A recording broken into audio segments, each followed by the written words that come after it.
Let's roll. This is Countercharge, your podcast for ranks, flanks, and kings of war.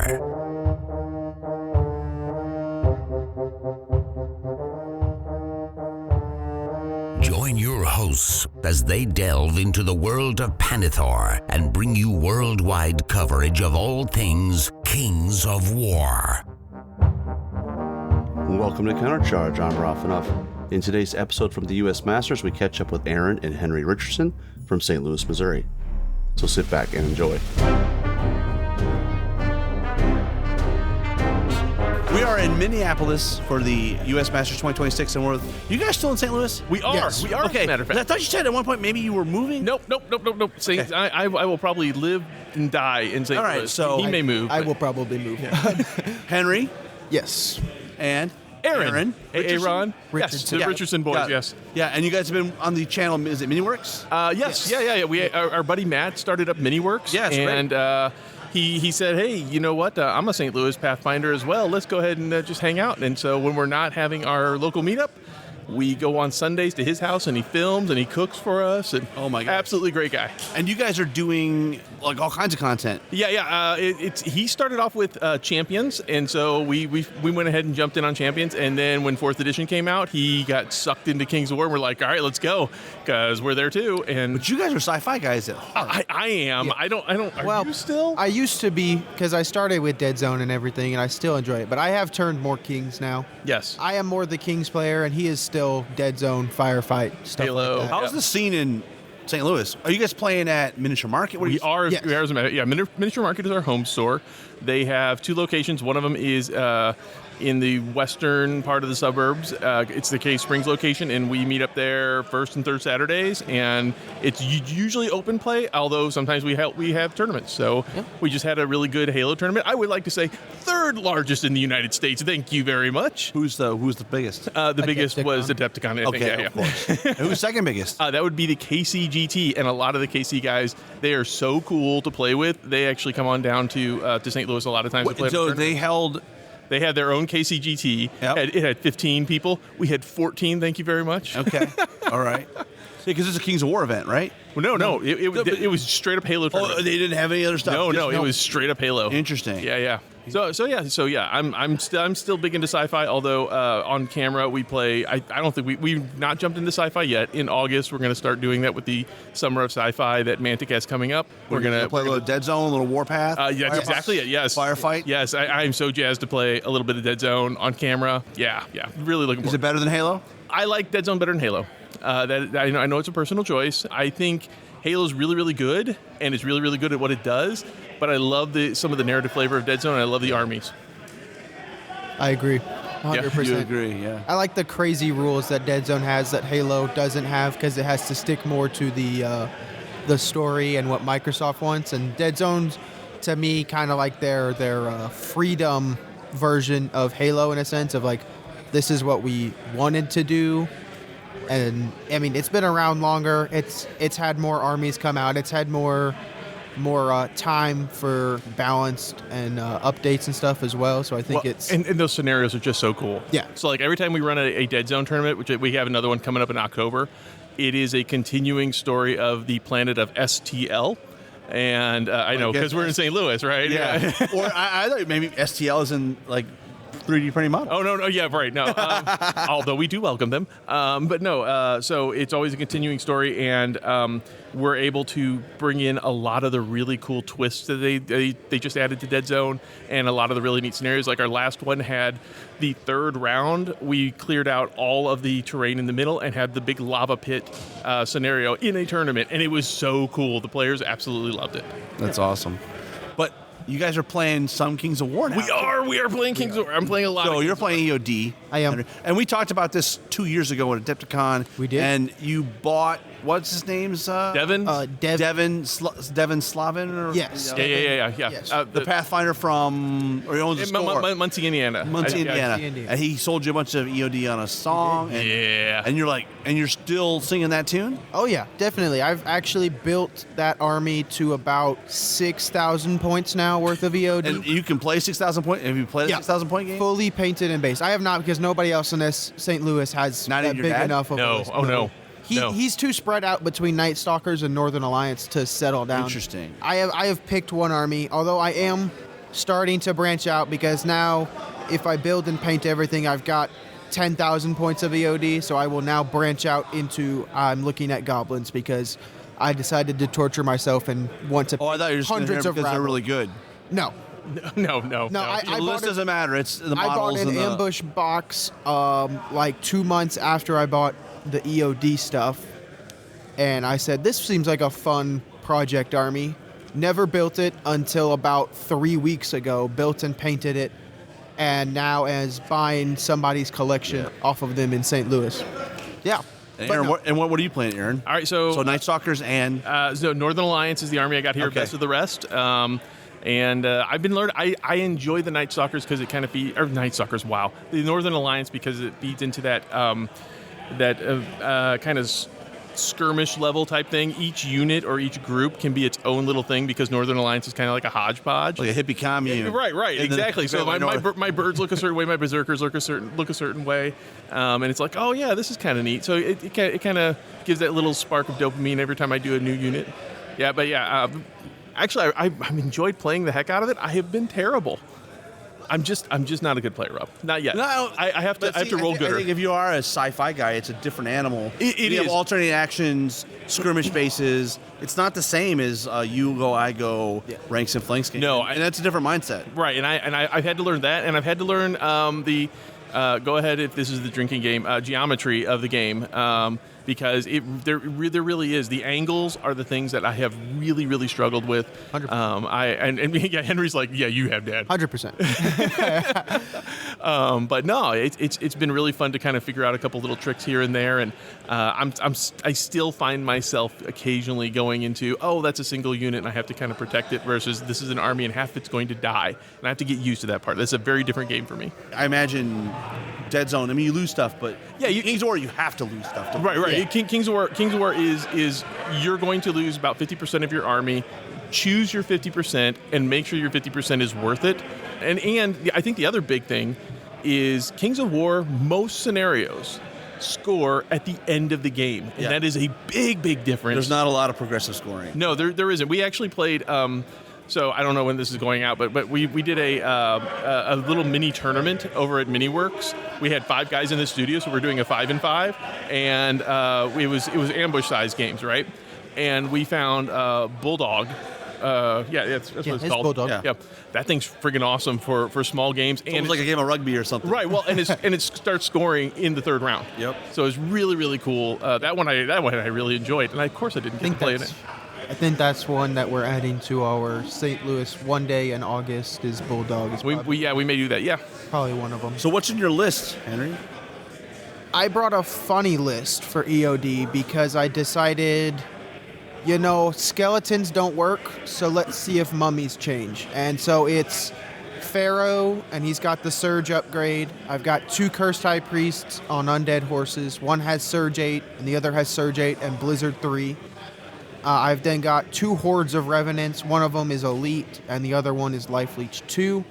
5 regiments of mummies. The Idol of Shobik with his heal 5, and the Monolith with Surge 8.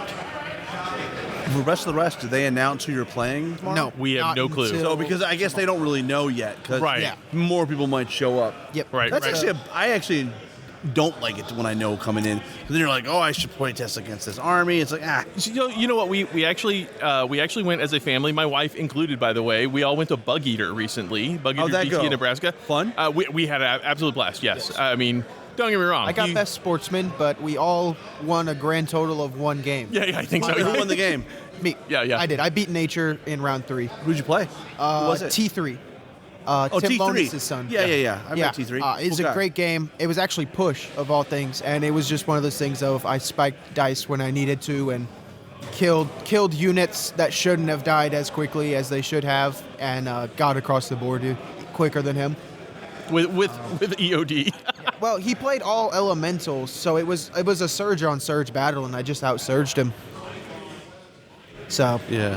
but we had a great What's time. in your list? My list has a Ice Queen with a little Blizzard Wizard going on there. Of course. I got a Thane to hang out around and rally my Pack Hunters and my Human Tribesmen, which I have 2 regiments of each of those running in the list. I have a flying, what is it called? Frostclaw Champion? Yeah. Frostclaw. The flying guy, which ironically, I love the modeling of that one because I got a set of birds and it didn't have a bird body, so I just put the wings on the dwarf because he's flying? He's just flying, yeah. I absolutely love that model. And he's got the ice bombs, right? Yeah, and he has some ice bombs, and then he's there with a regiment of Frostclaw Riders who have ice bombs as well, and some J boots on them. And then a Cavern Dweller to go ahead and hit a little hard. 7 plus D6 dice with Strider on a 3-up. I'm okay with that. I got a regiment of Ice Trolls. I'm kind of, they're okay. They're all right. They're a test unit right now. Yeah, for this. they really are. Hold on. Oh, my three half elf berserker troops, because it's 15 dice on 3-ups with a Thunder 1. Just got to make sure that they're clear of all that terrain and set them loose. Hopefully they kill it though, because they only have a 3-up defense. And then what else? Oh, that's right. My MVPs. I have. I decided to do for the very first time an honest to goodness little diorama out of one of my bases. And so I have a bunch of dwarves that are just sitting there, and I call them the tierless ones. They are charging around a tomb of a fallen dwarf. So they're in there, and generally speaking, they're just going to hold a token and might probably score a point. And then I have some snow foxes, which for some reason always score me points in every game because everybody ignores them. Yeah, you shouldn't ignore them because they're pretty good too, chaffing everything up. Oh man, give them a token and set them on the far side of the board, and They're stealthy. they're stealthy. They're Pathfinder, so they can go ahead and still run through the trees even though they have a token. I'm okay with this. Yeah. So who has the winning record between the two of you? Me, I think I'm 3-1, Yeah. 4-1. He's beat me once, and Were you letting him win? no, I just. It was our first game with our list. It's a both built throwaway our game because lists. you're like, neither one of us want to play yet. Yeah, we Is that what you're trying to say? Yeah, Okay. yeah. No, the thing was, we were unprepared for this because we built our list. I literally built my list an hour and a half before I had to turn it in because I completely forgot about the deadline. And so I have had with our scheduling about a total of 5 games, 4 of them with him of my list. So I'm not expecting a whole lot. It'll be fun. Oh yeah, it'll be you a know. blast. It'll be fun. Push is a really good scenario for me. You have a lot of fearless shambling units. Yeah. You don't mind. Yep. Yeah, and especially with all the mummies that I can just throw, and then everything else I can throw away as a wall that hits hard on 4s with. Everything has some Did form of the crush. family come up with you, or you guys just come solo? It's just us. Steph actually travels for work, and so she had to travel this weekend as part of her job, and so she couldn't make this one, although she will be there in St. Louis with us. We're having a St. Louis Open in August, on August 22nd, and it's just going to be a 2,000-pointer. I know we have 10 tables, which is 20 players. I'm trying to get Miniature Market to open it up a couple more to see how And much space they got. 3 games? Yep, Three games, 1-day tournament, because we know we're partially trying to August go ahead. 22nd. August 22nd, and and we're trying to go ahead and kind of grow that St. Louis scene. So we're like, all right, everybody had their slow grow armies, bring it. You got about 2,000 points now by the end of August. Yeah. Let's go ahead and play. And already I know some folks from Ohio and. Maybe Memphis folks. I mean, it's only like 4 hours. Absolutely. Yeah. Oh, yeah. We've already got Ohio. I think some people from Nebraska thinking about coming in. I think. I hope so, because they're people great. from They're great Iowa. people. Yeah. And then we got a lot of interest in. So she'll be there for that, and then we are all going to go as a family to the Ohio GT that's happening in October. Mostly because I heard Kyle Poole's not playing that, so I have. Yeah. Who's running it? Yeah, I know. That's So right. he's not playing, which means I might have a chance at winning one game. Yeah. So this is your first time at U.S. Masters. Obviously, you haven't participated in it yet. No. What's your expectations going into the event? I know you're playing best of the rest, but but coming to this event, what do you? 5 quality games against good opponents, and I mean, if you're What if you talking- play your dad? That's still a good game. Was he a quality opponent? No, I'm not a quality opponent. Not yet. Not yet. Not yet, That's not the yet. question. You know what? That's, You got to work on him so he learns. Okay, so if you ever go on Miniworks and watch us play, he kicks my butt regularly, and I always learn something from it. I don't know if you see it on camera or not. I know we cut some things out, but there's some times where it's like, okay, Yep. what the heck was I thinking? Dad, I don't know. I enjoy that. Yeah. But I don't mind playing anybody. I just really want good games, fun opponents, and I think I'm going to get both. I mean, I've already met like 3 or 4 of the people who are playing in Best of the Rest, and I'm excited to play all 4 of them that I've met already. Yeah. Yeah. I mean, I hope I don't play him just because. Well, I've they'll already try played not to him. make at least Yeah. the first few rounds. They will try to make it. Yeah, I know now. they have like club immunity and stuff. Yeah. So hopefully, unless we're both 0-5 or somehow or 4. I mean, at the end, yeah, it's 4-0. possible that you guys end up stratifying in the same area, but fingers crossed. But you win a couple games, you'll be fine. I was going to say, go ahead and submarine like you did at Adepticon. That was How'd you hilarious, finish at dude. Adepticon? 2 and 3. I went 0-3 my first day. I scored a total of 7 points, and then I scored So 37. let's just who'd you play? Round 1, I played. Who did I play? Patrick, who's actually playing here at Best of the Rest. He's got orcs. He's the person who taught me that Thonar needed to be nerfed. Thonar. Yep. And that was a hard game to even Yeah. try and look like I was competitive. It was a great game, a lot of laughs. I just couldn't punch through hordes of orcs. Yeah. What about game 2? Game 2, I played. I believe his name is Rob. He played halflings. Rob, I can never pronounce his last name. You talking about Sarbine from Yeah. There you go. Wisconsin? Yep, that's him. Yep. Thank you. He's a really good player. He is a very I've only good played him once, player. and it was not in my favor by a long margin. We Guy's played- very good. Played dominate. I actually hung in. Round 6, I was only losing 11-9, and then round 7 came and he whipped me, and I lost 15-1. Well, so far you're playing 2 really good players. What about the third game? Who did I play? Oh, Adam. His name starts with an M. Marsurella, something. Is he from Nebraska? Yeah, I think so. He has these red elves that he played. Okay. And how'd that game go? It once again was a really close loss until round 7, and then I got whooped up. It was like 4-3 until the end of round 7, and then until the end of round 6, and then round 7 came, and I think he won like 5-2, 6-1. So you lost 3 games on the day I did. I scored a total of 7 tournament points out of 3 on games. day 1. Yeah. Pretty good. So let's move to the next day, though. You obviously were pent up. Hold Your on. dad was like, there was something that happened that night that I truly played- believe turned this over. I played Kyle Poole at like 11:30 that night after the. and he said, like, don't do that. Yeah, he taught Like, me everything a you're lot. doing is wrong. Yep. Yeah, actually, he taught me enough that he almost made himself lose by teaching me. What's funny is there's a story about Kyle Poole. So we had a gentleman named Luke Frazier who went to the U.S. Masters and finished dead last, and then spent time working with Kyle, among other players. Yeah. And the next year he won it. Okay. Yeah. He went from awesome. last to first. Yep. In the span of a year. Well, So I mean, so he I did- guess no pressure.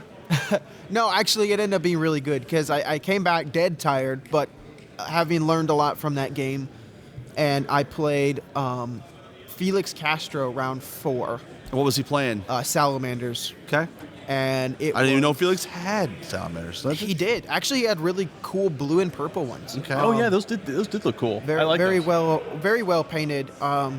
And I whooped him 6-1. Nice. His Commandants couldn't hit Okay. crap, and the one time they did hit, he snakes to roll. And Nice. So that part, and then I think I slightly outplayed his middle, and then he needed his Commandants to kill, and they just couldn't kill. And then in the important game 5, who'd you play? Max Altman. Okay. He at that time was very new. He actually ended up finishing 4th at Bug Eater. Yeah. Yeah. But Good player. He is. A I good haven't player. met him. I played him. I haven't met him before. He's good. I think I played him before he was really good, but he was still a tough opponent, and he played elves as well, and I ended that one 3-0. Now, what I think was hilarious is I'm playing in the Dead Zone tournament while he's doing this day 2, right? Yeah. Billy Henniger comes on over and says, "Dude, what happened to your son?" I said, "What do you mean? What happened to my son? Is he okay over there?" He goes, "No. He goes, "This kid, he had 7 points. Do you know how many he's got today? And Out of the 42 possible, I scored 37 tournament points. Billy said that the only person that scored more points than Henry in a single day was the guy who won the whole thing. Yeah, Mark Cox. He scored like 38 or 39 out of 42, and I hit 37. And so So it was hilarious. I mopped up my day 2 games. I did not have the same success at Bug Eater. No. But Well, give us a sense. How'd Bug Eater go for you? I ended 1-2 day 1. Who'd you play? I played. Who did I play round 1? Oh, Connor Murphy using Adam Ballard's old Night Stalker list from 3rd edition. Obviously modified for Is the Connor 4th Murphy in edition the room update. here? Connor Murphy, he is. He's actually one of the TO. TOs He's a for TO. Masters Yeah. this year. Yeah, he's a great guy. Yeah, absolutely. It was- Super good guy. I- So you beat him? No, it was hands down my favorite game I've ever played of King's. He routinely wins best sports because He's he's just that. He's such a fun opponent, and to be fair, it was tied 3-3, and then he rolled round 7, and not only did he kill a crucial objective that was in contention, which would have won him the game, but he then walks up to my fully healthy regiment of enslaved guardians and boxcars and kills them too. I and think just it's a runs me Minnesota off the thing, table. though. There's a gentleman you haven't met yet. Okay. His name is Patrick Brindleson. He owns a local gaming store here. Okay. He'll be here tomorrow. All right. You will hear him. He plays orcs. I think that is the Patrick I played at Adepticon. Okay, so that's Patrick Brindleson. Yeah, Big, I couldn't big guy. remember his. Yes, Yeah. I love. So I met him like 15 years ago, and he if he's in the room, you know he's in the room. Yes. Because he is yelling, and it's not like he's just having a good time. Oh my goodness, yes, he and I Yeah, yelled Patrick, a lot. he'll be here tomorrow. He's playing in Best of the Rest. Yes, I know. He's the orc player I'm scared of because last time our Well, you should. our because when he matchup go- didn't go. Wow, he's the loudest person I ever met in my life. So, So how did game day 2 go? Well, so you played, Connor Murphy, Yep. then I played Stephen DeRose. yeah, from Iowa. I lost Was that. he playing some kind of knight army?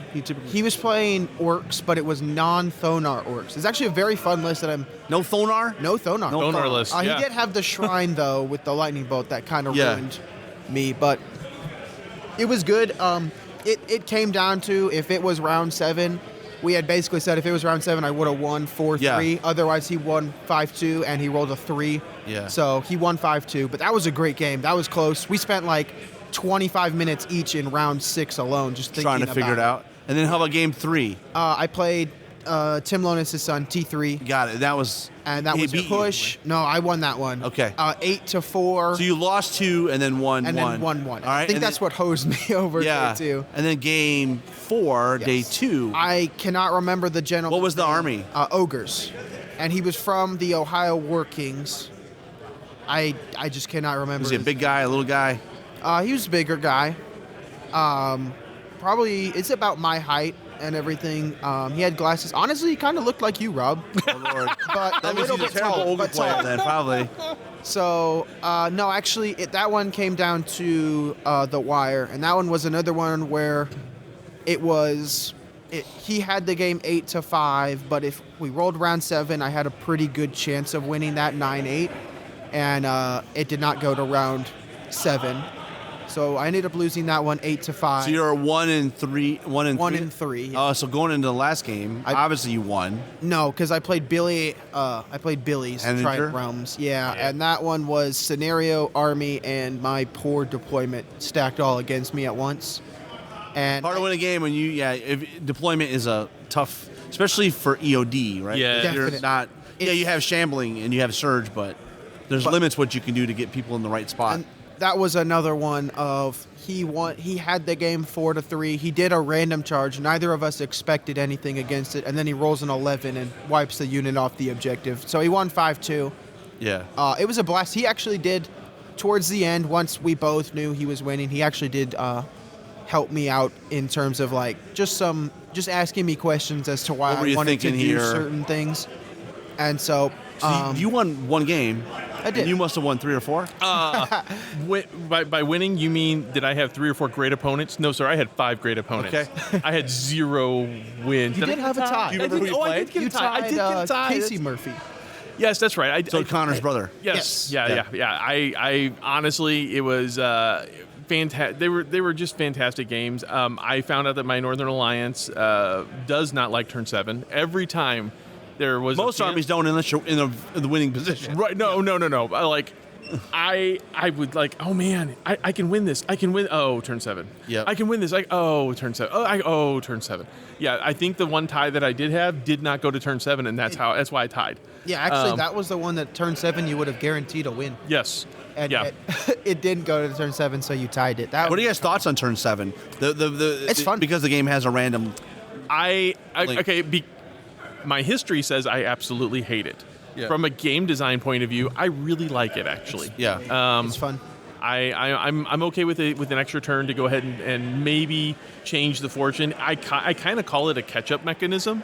I mean, if you're already losing so bad, you're not going to get any further. That's fine. That's not going to help you. However, if it's a close game, this is a catch-up mechanism for somebody who might have been losing the entire time. And some armies, I am finding in a game where the scoring is at the very end of the game, do really, really well the late game, not mid game, not early game. They just shine there. So turn 7's really, I'm okay with it. It's fun. Part of me likes it because he and I played a game on the channel and he was winning 6-1 and he rolled turn 7 and I beat him 5-2 because of it. But I do like that aspect of if it's a close game, you can have an upset because of a turn 7. But I also like the fact that you can't, count on a turn 7 because it's not going to happen all the time. You don't know until you have to play turn 6. Yeah, differently. You have to either I'm going to win the game. Whether or not you play, you have to decide if you're playing for a turn 7 or not. And you can lose the game because of that decision. Right. I usually try and count on around 7, but I try and play, and maybe this is part of the reason I'm losing, but I like to play a game of I want to be able to win on turn 6, but I also don't want to be in the position that I'd lose turn 7. So I want... And you're going conservative on that turn 6. Yeah, and sometimes I think that has kind of hosed me over because I'm not getting where I need to be, where I should be for the win on turn 6 because I think it's a turn 7 and then it's not. But it's a fun time. I mean, you gotta hedge your bets, and sometimes it's a game of alrighty. If this is a turn 7, I'm gonna win. If it's not, I'm gonna lose. And at that point, it's just a 50-50 chance for a die roll. I have been hosed by that more times than not, though. Yeah. Let's finish up because you played Connor's brother, right? Yes. I do not remember all my great opponents. I know I played Michael Kaup. Yeah, he's from Minnesota. Yeah. Was he playing Ogres? What was he playing? Oh, yes, it was Ogres. Yeah, okay. It was a wonderful game. He's a super nice guy. I played with Bug Eater a few years ago. One of the funnest games I've ever had. Oh, I agree. I 100% agree. I think he was my vote for my best player that day. Yeah. And no offense to anybody else, but yeah, that game was fantastic.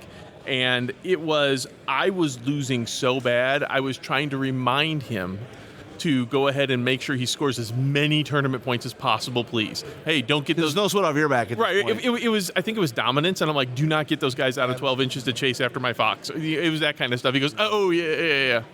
So, exactly. But yeah, super fun. And it was kind of funny. Our armies, I had Northern Alliance. They had a snow ogres, and we were both playing on a snow battlefield. Mm-hmm. So it was really, really neat. And I actually took a video of it. Dang it, I have not uploaded that video yet to the Miniworks channel. Oh. I know I need to do that. Sitting on my phone. Probably should do that. Sorry, Michael. Forgive me. Day one, day one, I think. Is that when I got my tie? You played. Yeah, Casey Murphy was game 3. You tied. Yes, right.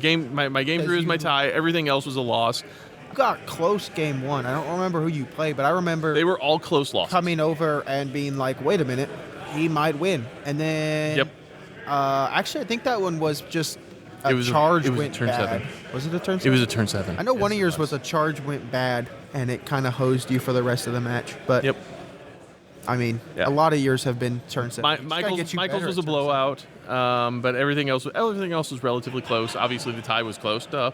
But yeah. I will say the one thing that I learned from Bug Eater, and it's probably the thing I'm looking forward to the most here at Best of the Rest, is this is going to sound so cheesy. It's the friends you make along the way. This is truly one of the best, if not the best, gaming community I think I have seen.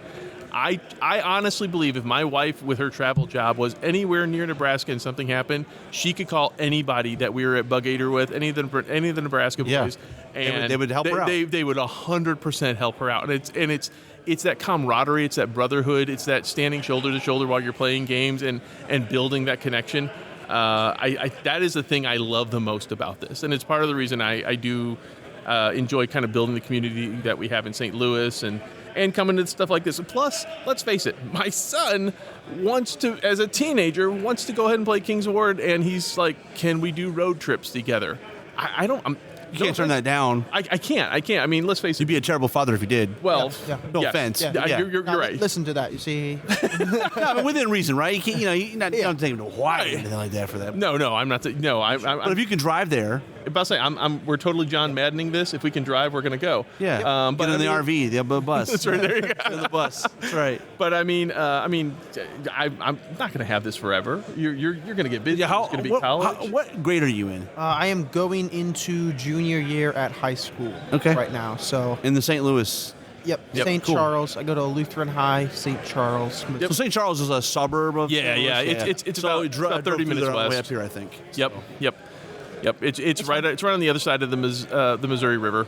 Yeah. So how did you guys drove up here? yes, we did. Yeah. And you guys, which way did you go? we Straight up. straight north. Well, what's funny is when I did my map is like you can go closer to Chicago, you can go to Kansas City, or you can just skirt St. Louis and take all these like. Yep, that's exactly what we did. 61? Yep. Yep. 61 all That's the way where up. we- So you. Yep. We went all the same way because I was like, yeah, well, it's an hour shorter. Of course, I'm gonna do. Well, and our house is like the closest highway to our house is 61 or 64, 61, Yeah, somewhere yeah. around there. So it's right after the Missouri River, and we just we hit literally north and just got kept on that. going up, and we're like, you're now Take in about 8 hours or Ohio. so? 7 hours 40 minutes without stops. With stops, it probably took about 8.5. Yeah, we stopped for a nice little diner off of Highway 63. It's kind of cool. yeah. But I made It's good a time. beautiful drive, actually. It was really nice. I was surprised when we went through Iowa how many. I was telling somebody else how many rivers. I didn't realize Iowa. Right. That it was like a bridge, and then you go through Waterloo, right? Yep. I was like, which was awesome. I mean, it was is a great. cool place.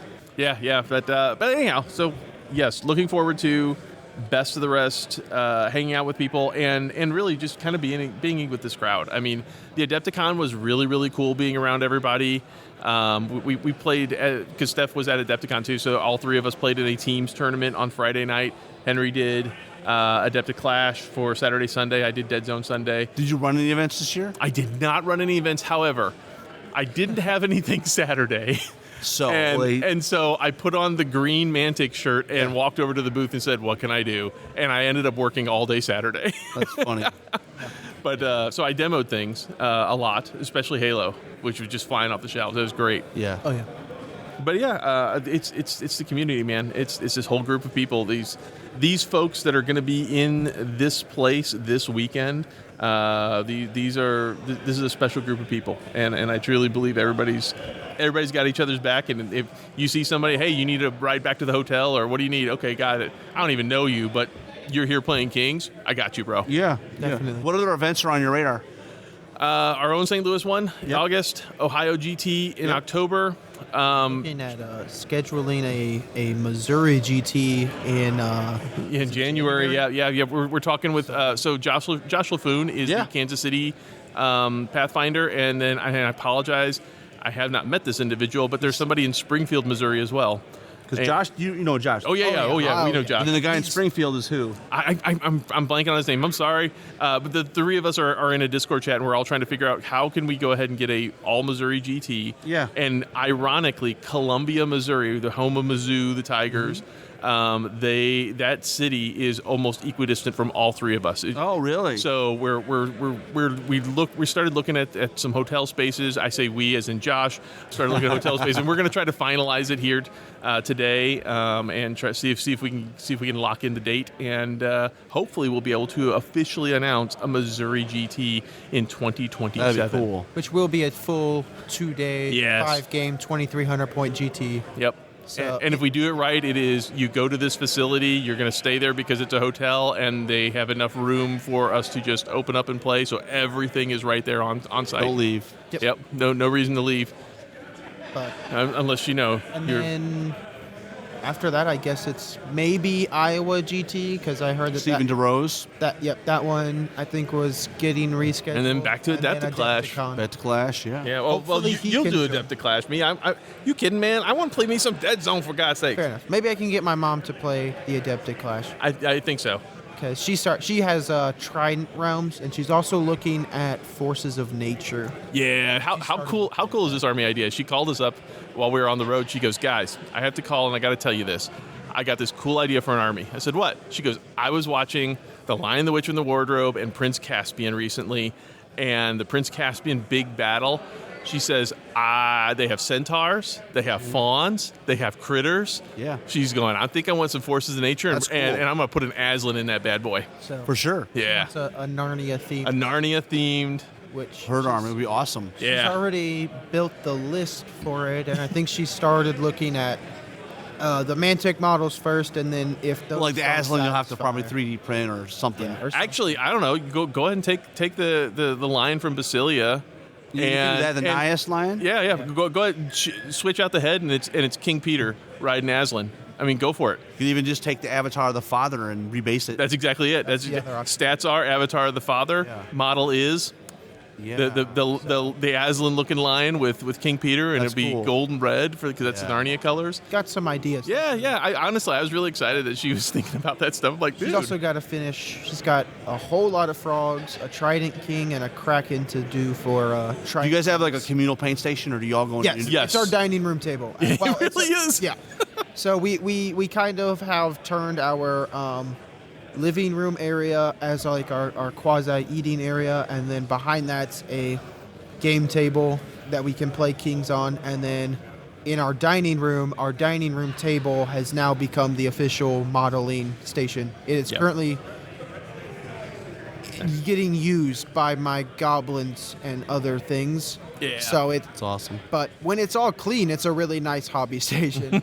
Right now, it's getting a lot of use. So, but yeah, so we all sit around and like after. That's cool work though and to stuff. model and hobby as a family. Yeah, it really is. It's one of those things. It's kind of funny. We have some traditions around it to where, like, all right, if we're gonna go ahead and model and hobby, somebody puts on country music. I don't know why, Yep. but like Yeah. country music is the one thing that we play when we're hobbying, and it's even usually like 90s country and occasionally some modern stuff, but it's almost like it's just this is our chill comfort music, I guess. Awesome. And I'm not a country guy. I'm a rap boy. It's completely my wife's influence on this one. Did you grow up in St. Louis? So yes-ish. I was born around that St. Charles area.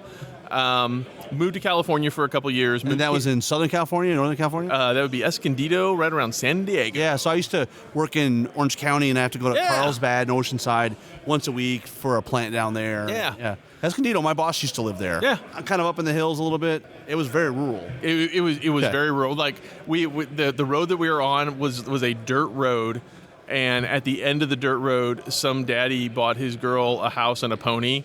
And it was like, okay, and across the street were, we'll just say interesting individuals who may or may not have broken into our house, which is then we left, went to Kansas City, and then eventually we went right back to the house I grew up in because the whole time we left, my parents were renting out the house. And so went right back to that same house. And so from like 4th grade on, I was back in St. Charles and Yeah. been there ever since. And yeah. And you've only lived in St. Louis. I've only lived in St. Louis. Yep. Yep. And then my mother came up and traveled. She was born in Texas. Then they moved to Arkansas. Mm-hmm. And because my grandfather, her father, basically was a manager at truck stations for Yeah. ABF. And then he got successful at their one in Texas.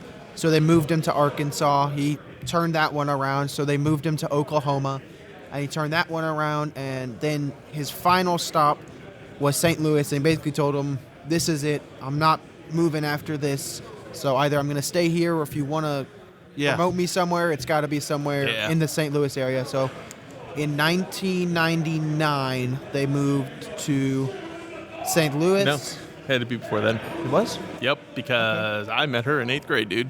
Never mind.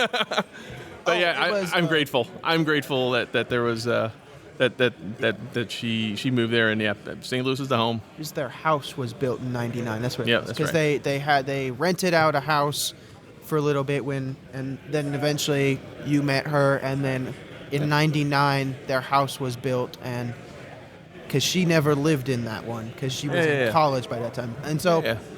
Anyways, long story short, he is from Missouri but has moved around. She's from Texas and has moved around, and I'm from St. Louis and haven't moved around. So, But you're all gaming. That's the kick. That's right, man. That's They're all right. paint that's, models. that's his fault, 100%. Because she was Yep. just like he was a rap boy and she made him like country. He was a gamer all the way up, and Yep.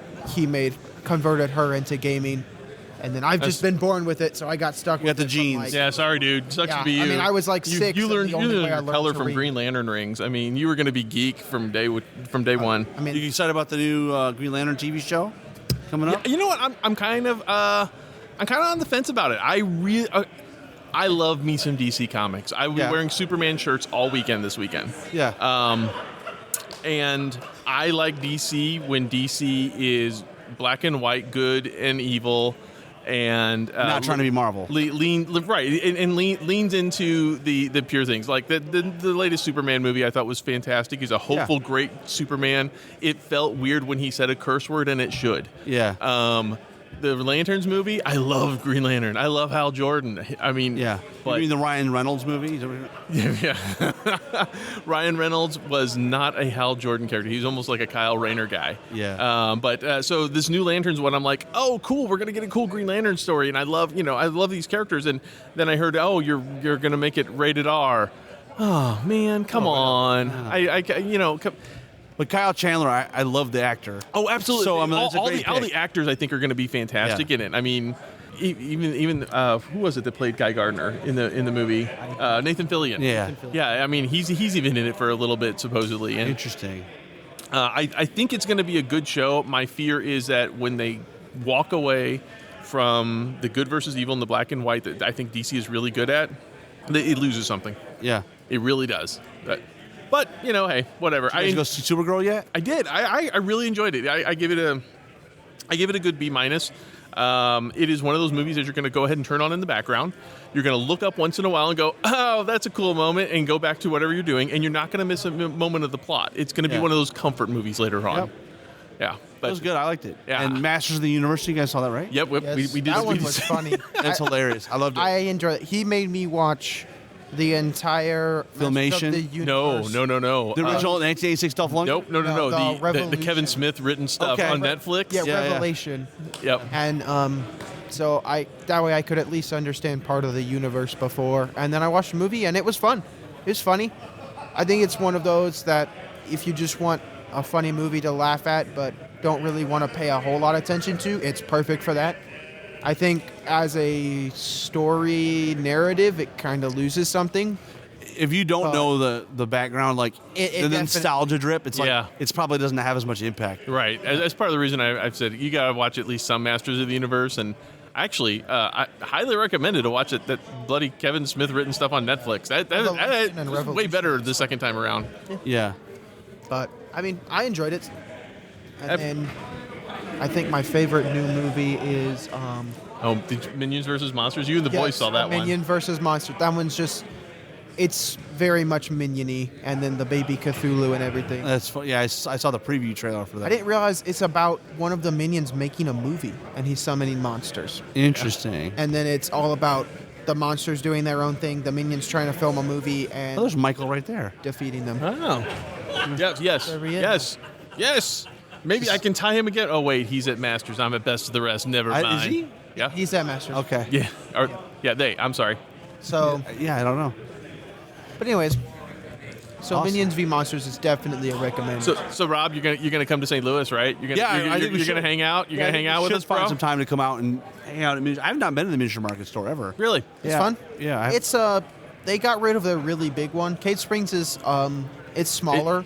I enjoyed their Manchester one. I understood a little bit why they got rid of it. Yeah.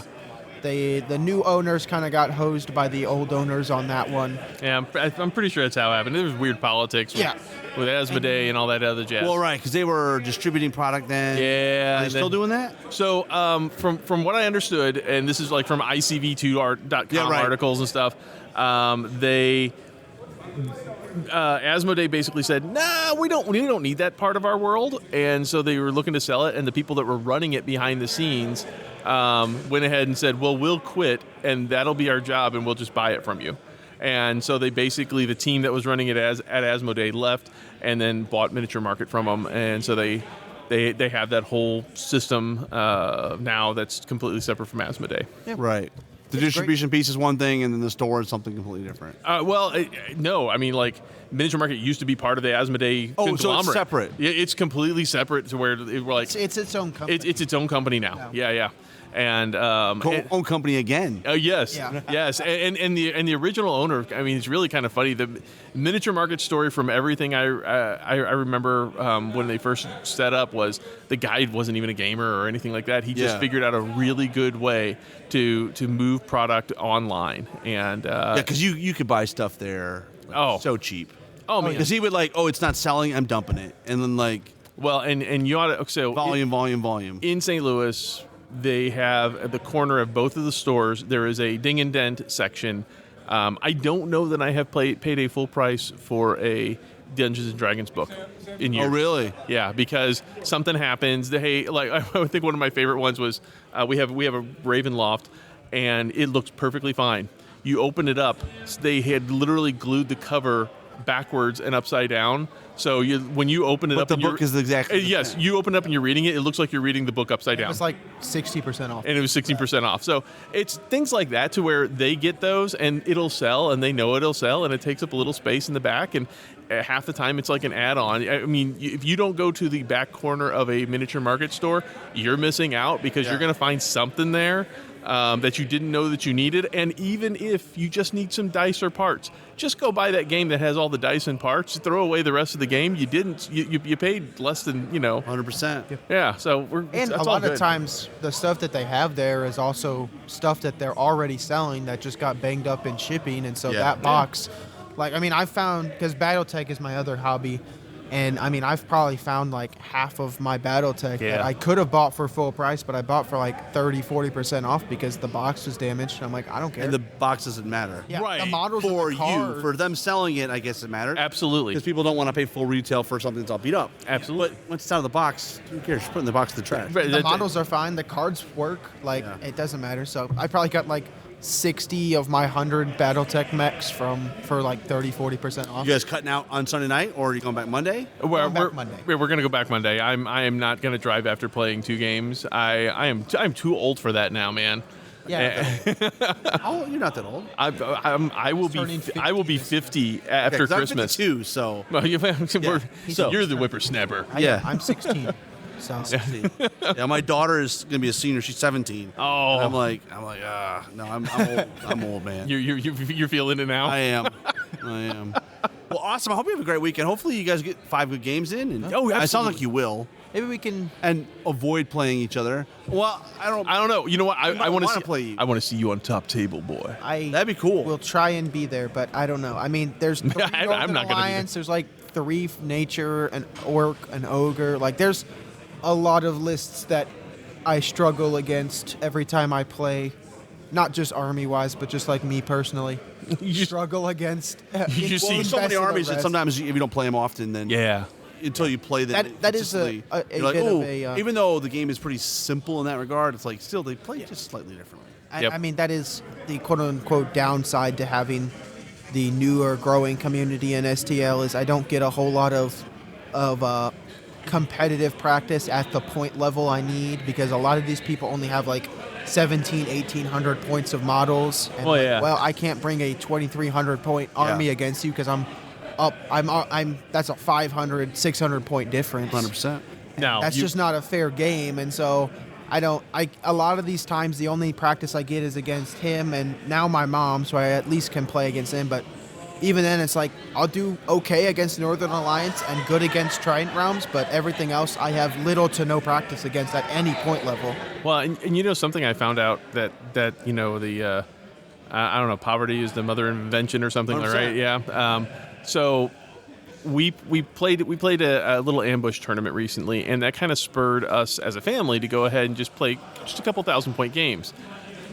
You get to see at a 1,000-point game a different side of your army. You get to test something out without the rest of the army getting in the way, and you get to see how it works. I mean, like I think the first time I brought up my Cavern Dweller, I'm like, oh my goodness, I had no clue how that thing played. I see the stats, but that is a very different feel when it's on the table, especially with a combo like this. And so you get to kind of test things out, and you get to test it out in less than an hour, which is really, really important. Anybody, that's how like we've been trying to compensate for. Yeah. Hey, maybe not everybody has 2,300 point armies, but maybe we can go ahead and play a quick small game, and I can test this one thing out. Like, I don't know, shooty EOD. That was Right? funny. I had like a 2,000 point list, and it was something like for EOD something stupid like 58, 60 shots on the table, and it was a great way to test out. I had a 1,000 point list that was like 40 shots because it's like two cords of crossbows. But so I don't know. I'm excited for Best of the Rest. So this would be definitely gonna be fun, and I can't wait to see if Kyle chokes again in Game 6. Well, he's just going to choke in game 1. Oh, yeah, he is playing Corey He's got to play Corey Reynolds from the drop. It's like, Jeez. he's like, you can't. That's a tough matchup. I think he can do it. I believe it. He can do it. He's going to have to play really well because that army. Both armies. They want to fight. They want to evaluate each other. So someone's going to make a mistake, and Yeah. That's it what probably Kyle- won't be Corey. Probably. Kyle has a tendency to. Kyle's awesome. He's like Icarus. He goes to the sky, and then, you know what what? You happened say when- that, but he took Bug Eater Paragon. yeah, that's Like, true. I mean, come on. He's He's a good. No, he's a great player. He's a great he player. did very like we watched him in Nebraska rip his shirt off and yell with the trophy in his hand. We I think saw there's a picture on Facebook. There is in fact a picture on the face pages of this, and it is almost safe for work. So yeah, So Well, awesome, guys. I think you're coming on. Rob, thank We'll you have to so catch much. up man. later this weekend while you're maybe after game 4-1. 4-1. Listen, 4-1? That's 4-1. that's No, the goal is Oh, just 2-3. Honestly, just to do the One same at game Adept better. and Con and one game better than Buggy. Because Yeah. if I can do that with EOD, that gives me confidence for whenever I give the goblins that I can. Now that I'll have an army that's been And you really need to talk hopefully to go a 3-2. Kyle's a good 4-1. goblin player, but Travis Tim is pretty good. Oh, dude, Travis Tim's list is Definitely gonna amazing I'm looking. gonna try and talk to both of them this weekend when they're not destroying their opponents or losing to Corey Reynolds. About tips and tricks. Yeah. I appreciate the time. All right, we're back Sunday morning for the U.S. Masters 2027 in Minneapolis. We're with the head Richardson, The Aaron patriarch, Richardson, yes, the yeah. patriarch of the bunch. How's it been so far? Yeah, absolutely wonderful. Absolutely wonderful.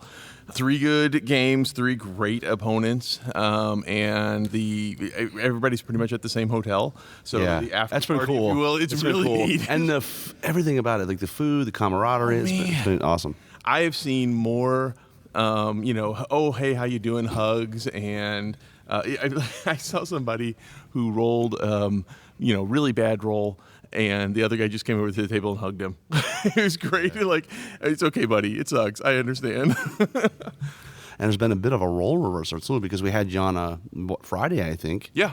And you're like, "Oh, my son is so much better than me." He is. He is better than me. Yeah, but that's not panning out so far. And after 3 games, You know what? I accidentally got a win, which and who was the unfortunate victim? that'd be Josh. I'm gonna miss Fredette? Fredette, thank you. Yeah. Thank you. So we and that was a game where we both played. We both walked away with our brains hurting. It was such a good, tight game. Yeah, I say I accidentally won because at the end of round 6, I happened to have more points. It was going back and forth and back and forth and back and forth the entire game. It was such a good game. Such a good game. And we're joined by Henry as well, the Hello. younger Richardson. How's your weekend been going? Okay. I mean, game-wise, Okay. it's been terrible in terms of win-loss, but it's been fun games and Yeah. pretty close Yeah. all around. Yeah, I've been hearing stories that Tyler Shilkin, the prodigy of Jeff Shilkin, is running roughshod with his ogres on people. Yeah. So, what did you have him round 1, man? I did. Yeah? I played him round 1. That was a fun one. I think tactic-wise, I outplayed him. He got me a little bit on deployment, and then we did almost a toilet bowl, and it was a push. He was able to it was push. Push is common, where corner, upper corner, lower corner, and you just the 3 tokens go there, and then it ends up typically the center token is usually the deciding factor. So he had it at 8-6 at the end of round 6, but we rolled round 7, and he was able to double charge ogres into one of my tokens and take it. So he won 10-4, but it was really close. Nothing really died that game. I think we had a combined attrition of like 1,700 points between the two of us. Yeah, especially ogres, because they want to kill stuff. Oh, yeah, they do. And he killed 1,100 of mine, and I killed like just under 600. So. And I was his game too, and that was so close. Again, we ended up we were in round 6, and that one was not Fool's Gold. What did we play? Invade. Yeah, you invade in round 2. Yeah. So honestly, his deployment was very, very similar. He only put dice out for his deployment zone to kind of mark where he was deployed over on my left, his right, and I'm like, you're not even thinking of deploying anywhere else. Okay, cool. So I kind of did the same thing, and we swirled around like a toilet bowl. And it was really funny is half his army sitting on my side of the board, my half sitting on his side, but also in the middle. We were tied in round 6 to 11-11. And round 7 funny. Does what it does to me. Jason Burr and Ryan Smith walked in, and they're dressed. They're the dressed. same, but physically they are both tall and imposing. They're very tall and imposing. Yeah.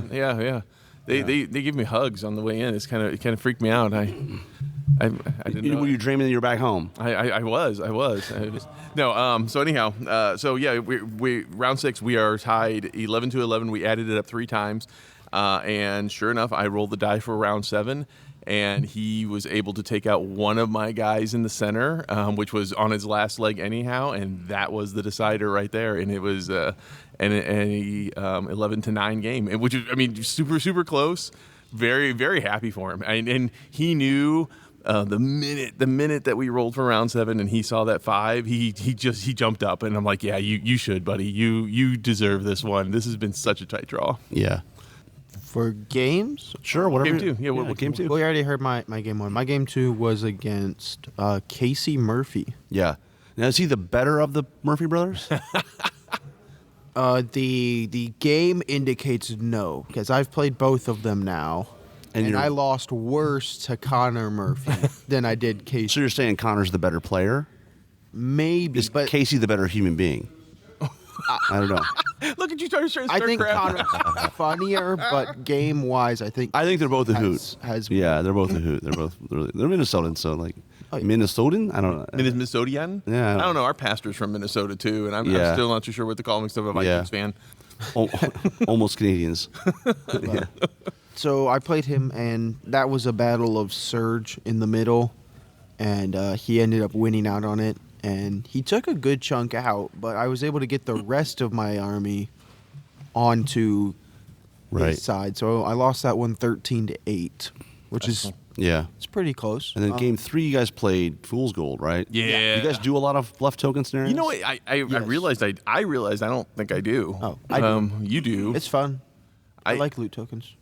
No, bluff. Oh, bluff. Sorry. Bluff. Yeah. I like all of them. Here's my problem with Fool's Gold, and it's nothing against the folks who made this scenario. I have a terrible memory. So you know what? There's some people, they just put the tokens down and they mix them up and they don't know what they are. And then they just put them out and they're like, well, I don't know what they are either. My opponent doesn't know. I don't either. Oh, you know what? That probably would have been the exact same thing for me now. My opponent was smart and he knew exactly where his 2 was. And I'm like, I think I put my 2 over in that far right. Here's what's funny. You watch somebody like an Alex Chavez play. Yeah. And he places his tokens just so that he can dictate where the opponent's tokens can't go. That is exactly what I was trying. That is the only game I had in my arsenal for that. Yeah. It was to go ahead and just make. So what you're saying is you're as good as Alex Chavez. No. I am saying that is the only tactic I had with Fool's Gold. Yeah, but once they're down, you don't remember. Once they're down, I'm like, At least in Fool's Gold, though, I think it's nice that they all pop on 3, as opposed to Smoke and Mirrors, where they come out progressively. Yeah. So yeah, the Fool's Gold. It is kind of funny. Is there was a middle token that was worth 2 that my opponent had put out there. My 2 was over in the far right, my right, his left corner, and sure enough, he had some flyers, and I'm like, wait, I think I do remember that. That's where my 2 is. Okay, I'm going to try to draw those flyers out, and he never took the bait. He never took the bait. Funny. And so we all collapsed right in the middle, and he had one big fire giant looking dude. That just stayed, and if I could have gotten that fire giant done, my other units would have been able to go and get the other things, but I had to concentrate in the middle to take that 2-point token. Otherwise, there was nothing. Interesting. Yeah. So my end was 7-1. Yeah. How'd your game 3 go? It went good. I realized with my tokens, I actually remembered where they were. Good job. I'm proud of you, man. But the problem was I had misplaced my 2 and my 1. You swapped them in your head? Yeah, I wanted the 1 towards the middle of the board and the 2 on the right edge because I kind of figured he wasn't deploying there because he had put all his tokens on my left, his right. So I'm like, all right, if I go over there, that should be points. And I ended up taking that 1 objective and without any. Yeah, you just figured he wasn't going to deploy hard on that side, and so you played it there. But you should have put the 2 over there. I was going to put the 2 over there, but then I put the 1 down over there instead, and so I kind of messed that up. And then he abandoned his 2-pointer to go after a horde, and if my horde had just lasted 1 more round, then I would have taken that 2, and it would have been a draw 4-4. But he's able to kill that. A lot of ifs in that sandwich. Yeah, there is, man. And then walk back and eat, and with his snow trolls and his cavern dweller just out unit strength Pharaoh, who was sitting there. And so he ended up winning 6-2, but it very easily could have been a 4-4 draw. Yeah, that's awesome. I think in best of the rest, overall, these have been pretty close games. And it's nothing against blackjack scoring. Blackjack scoring sometimes does not show how close a game is, I feel, because some of these are just, oh my goodness, I lost by this 1, I lost by this 2, or something like that, and then. I think Tyler Shilligan he's sitting near the top, if not at the top, and he has a draw. Definitely. Yeah, I mean, come on, that tells you, okay, it's field's pretty cool. Yeah, there. it's interesting about blackjack because it's like 14 points for the win, right? Yeah, 14 for the win, 7. And then you've got like 4 more points for scenario, right? Like the gap in tokens, and then you've got a 3-point swing. So it can be granular, but what's interesting happening here is that we were playing a lot of scenarios that don't allow for the big wins, push, right? And so because you're all fighting over the center token, and I think it's constricted, it's collapsed the range of scores. I didn't think about that. I think you're right. I think you're absolutely right. Well, I mean, if you look after round 1. Oh, I didn't come up with that, Aaron. Somebody else told me that yesterday. You're not that smart. Maybe it was Kyle Poole. If you look at the field after round 1 for both Masters and best of the rest, but Masters has a bigger field, there is a lot of people in that 16 to 14 point range, and then a lot of people in that like 8 to or 7 to 5 range. Oh, like for the wins losses. For the win losses, which in blackjack scoring is extremely close games. Yeah. And then I think Push had like 4 ties in Masters, and I don't think anybody tied that scenario in best of the rest. Some of them tied Fool's Gold, but. So I definitely agree, and I think it's made it more fun because then you actually have to go after those points and everything, because even just a 1-point swing can sometimes be the difference between in Masters it's looking like it can definitely make or break like 12th or 4th type of thing. So if you guys get a chance, there's a guy in the best rest named Patrick Brindleson. Oh my goodness! So if you haven't met him, he is a very boisterous, optimistic, positive individual. He was my first game at any 2-day tournament. Oh, I played him round 1 Adepticon. Yeah, he's one of my favorite people in the world, and I've known him. I played him in a tournament called Wapaka, which is in the middle of Wisconsin, like Warhammer, I don't know, 20 years ago or something. And it's just every time you go to an event, if he's there, it's like, okay, You're just waiting for the sonic boom, which is him, and he's playing orcs, which is his yeah. passion. Oh, and so boy. I don't know if you've ever been to a GW event where they're screaming. Yeah, Right. Oh, yeah. He's got the pipes to do it. I think Kings of War needs its own version of WoW. Yeah, what would that be? Okay. You know what? We'll have to. No. I got it. You got it? All right. I got it. So one guy out in the room. Kings of War. The other guy in the room. No, I'm Kings not. of War. You know what? And then everybody. My daughter's like that Kings of too. War. And she's like, I'm not doing it. I'm sorry. No. You need two sounding horns, and then the entire room just erupts and yells Kings The third of War. one. The third one is everybody's. Oh man, it's almost like a beacon. That's exactly it. The beacon of Gondor has been That's lit. exactly it. Yes. And if you Rohan's going to answer the call. Yes, that's what I'm saying. That is it. That's our rallying cry right there. So Okay. some tournament, do this. You should do it at your tournament. You know, we may do that in St. Louis. We may do that in the St. Louis tournament. It's like what's the motto of St. Louis? Not the heart of America. What is it? It's a show me state. The show me state. Okay, So show me. and Gateway to the West. The Gateway to the West. Yeah. Yeah. But no, that one should be our rallying call. Can you imagine at Adepticon? Everybody who's just sitting there in that main hall going, "What is that? What's wrong with these guys? What's going on with these guys?" And then Rick Hall goes, "That's Kings of War. Would you like to come over to our booth? I'll tell you about it." Yeah, I'll give you a demo. I'll give you a demo. So what are you hoping for today? Just 2 more good games? Definitely 2 more good games. You know what? I think I got another one in me. Maybe. Yeah. Maybe. I think you got 2. Here's You're the playing thing. KP though, I think. You know, okay. Yeah, so we'll see. But yeah, that is something. So Kyle Pretzel Twinkie is here, and I genuinely just like hanging out with him, and I've never got a chance to play a game with him. So I would love to. I don't think I've ever played him. I don't think. Right. Well, and he's been very, very busy, so he hasn't done as much Kings of War type stuff. So this. Oh, don't take his excuses. No. We actually had dinner with him the other night, and we were all talking about it, and he's. When you do gaming stuff for work, it's hard to make it your hobby. So it's really good to see him out here hanging out and playing. And so I selfishly want to play him. And he has some Zerkali, which I've never played against Zerkali. Yeah. So it's always fun the first time you play an army against an army. Yeah. I mean, let's hang out with the doggos and the Yans. So. Have you guys checked out all the cool armies? Have you guys? Yeah. So now is a great time if you haven't.